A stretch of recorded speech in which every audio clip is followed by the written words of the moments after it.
Bienvenue tout le monde dans notre grande exploration du jour. Allez, on plonge directement au cœur d'une aventure absolument épique, dans le jardin. C'est l'histoire d'une petite fille super courageuse qui s'appelle Lulu et de sa meilleure amie, une fourmi extrêmement intelligente nommée Filfella. Imaginons un instant un monde miniature, hyper coloré, débordant de détails visuels incroyables. Des brins d'herbe qui ressemblent à de véritables gratte-ciel, des gouttes de rosée qui brillent comme des diamants géants. C'est tout un univers fascinant qui s'ouvre à nous et on va décortiquer cette très longue et merveilleuse histoire ensemble. Mais avant de nous lancer à corps perdu dans ce voyage plein de rebondissements, posons-nous la vraie question, la grande question du jour. Une toute petite équipe, vraiment minuscule, peut-elle stopper une catastrophe géante ? Eh bien, c'est exactement ce défi monumental qui va guider toute notre analyse aujourd'hui. Gardons bien cette interrogation en tête car les indices vont pleuvoir tout au long de ce récit palpitant. Bon, tout commence par une urgence absolue du côté de la Grande Mare. Imaginons la scène. Le ciel est lourd, menaçant, et Filfella la fourmi arrive complètement essoufflée. Elle apporte une nouvelle littéralement terrifiante. Des bébés tortues sont coincés sur une petite île d'herbe qui flotte à la dérive. Et le pire dans tout ça, le vent les pousse directement vers la redoutable cascade du tout à l'égout. C'est la catastrophe assurée. S'ils tombent, eh bien ils disparaîtront du jardin pour toujours. Pas question de laisser faire ça. Alors, comment notre Lulu, qui a une taille tout à fait humaine, peut-elle bien faire pour aider dans ce monde infiniment petit ? C'est là qu'entre en jeu un élément carrément magique, la poudre de fleurs de jasmin argentée. Cette petite poussière brillante a un pouvoir incroyable. Elle rétrécit instantanément la personne qui l'utilise. Ni une ni deux, Lulu fait preuve d'un immense courage et décide de s'en servir. Et boum, d'un seul coup, l'herbe toute bête du jardin devient une immense forêt de bambous géants. Le vent qui souffle dedans ressemble à une vraie tempête. C'est un changement de décor total. Analysons la chronologie incroyable de nos héroïnes.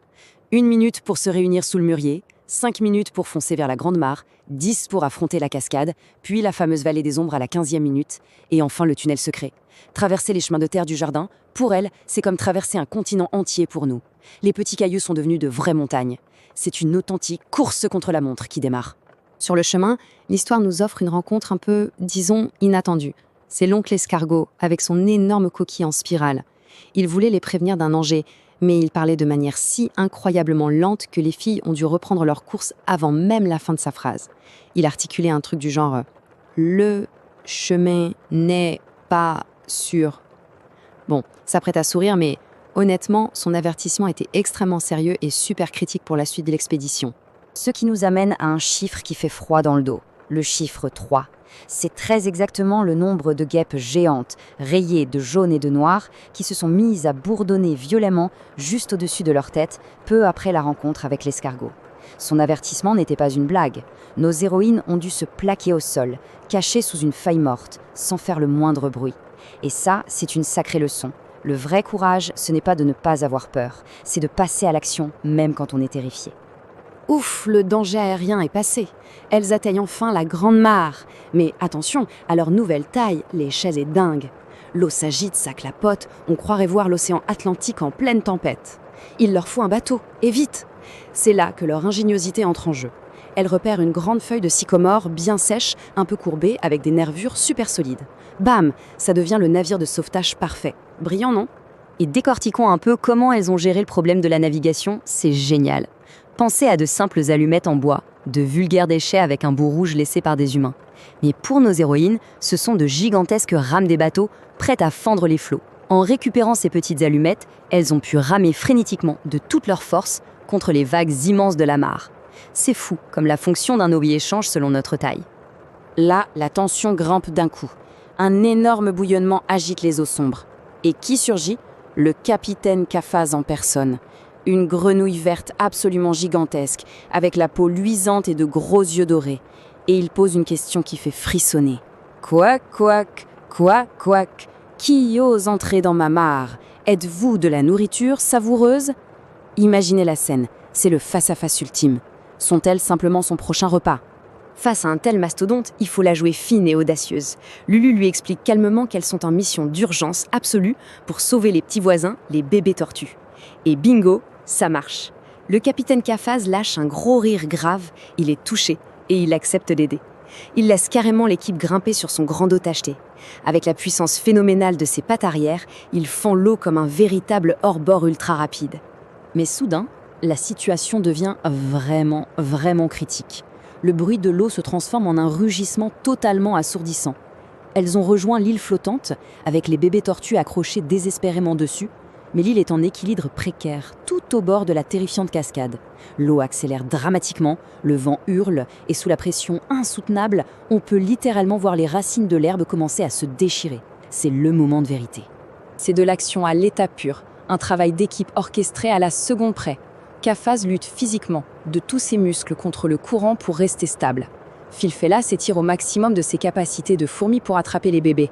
Et Lulu, avec une force incroyable, les hisse fermement sur le dos de la grenouille. L'exécution est parfaite. Juste au moment où la toute dernière tortue est sécurisée, l'île bascule dans le vide. Et Cafaz déploie une énergie monumentale pour faire un bond prodigieux en arrière. Sauvetage in extremis. On aurait pu croire que la mission était brillamment accomplie. Gros soupir de soulagement collectif. Eh bien non, la nature a toujours son mot à dire. D'un coup, le ciel devient noir d'encre et un orage d'une violence inouïe éclate. Remettons-nous à l'échelle de nos minuscules amis. Ces simples gouttes de pluie sont perçues comme des énormes bombes à eau dévastatrices. La petite mare tranquille se transforme illico en une mer furieuse et écumante. Le chaos s'installe totalement. Une vague gigantesque et inattendue percute le vaillant capitaine Cafaz de plein fouet. Conséquence directe, toute l'équipe est désorientée et projetée violemment sur une berge boueuse totalement inconnue. Ils ont atterri dans le coin le plus froid, lugubre et inexploré du Jourdain. Un endroit ténébreux que le soleil n'atteint jamais, sinistrement connu sous le nom de Vallée des ombres rampantes. Ambiance garantie. Et dans cette obscurité froide et humide, un nouveau frisson parcourt nos petits aventuriers. Une voix grinçante et sifflante résonne. C'est Serpento. Pour nous, ce serait juste un banal ver de terre rose. Mais à leur échelle, il prend l'apparence, l'épaisseur et l'attitude d'un grand serpent terrifiant qui garde jalousement son territoire de boue souterrain. Et il n'a pas l'air ravi d'avoir de la visite surprise. Avec son esprit joueur mais cruel, Serpento refuse catégoriquement de les laisser passer sans une épreuve intellectuelle. Il pose une énigme redoutable. J'ai beaucoup de pattes, mais je ne marche que lorsque je chevauche les autres. Que suis-je ? Les indices cachés dans ces mots sont cruciaux. Essayons de faire marcher nos neurones tous ensemble pour tenter de percer le mystère et trouver la réponse avant notre petite Lulu. C'est un vrai casse-tête. Et voilà la brillante déduction qui fuse dans l'obscurité.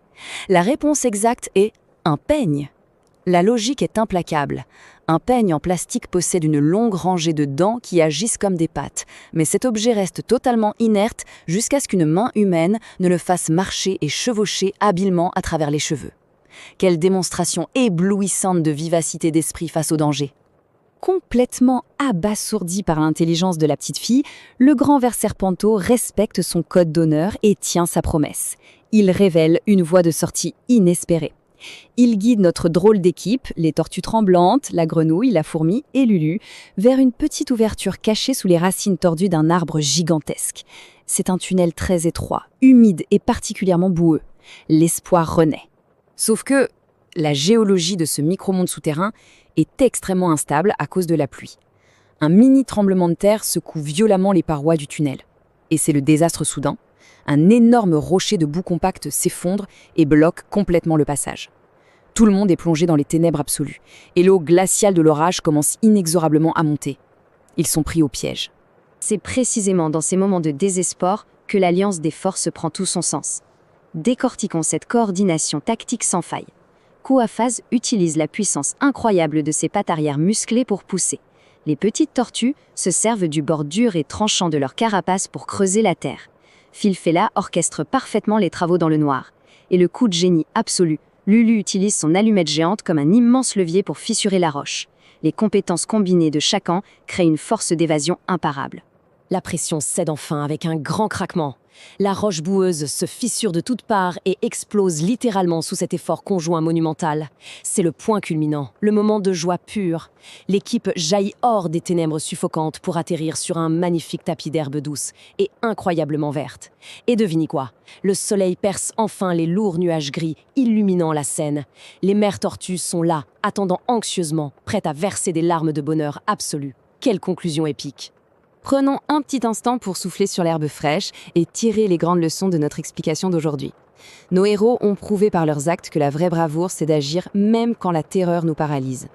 On a également vu que l'intelligence et la vivacité d'esprit triomphent très souvent de la force brute, comme avec l'énigme du ver géant. Et par-dessus tout, c'est l'unité de ce groupe si différent qui a permis de fracasser des obstacles colossaux.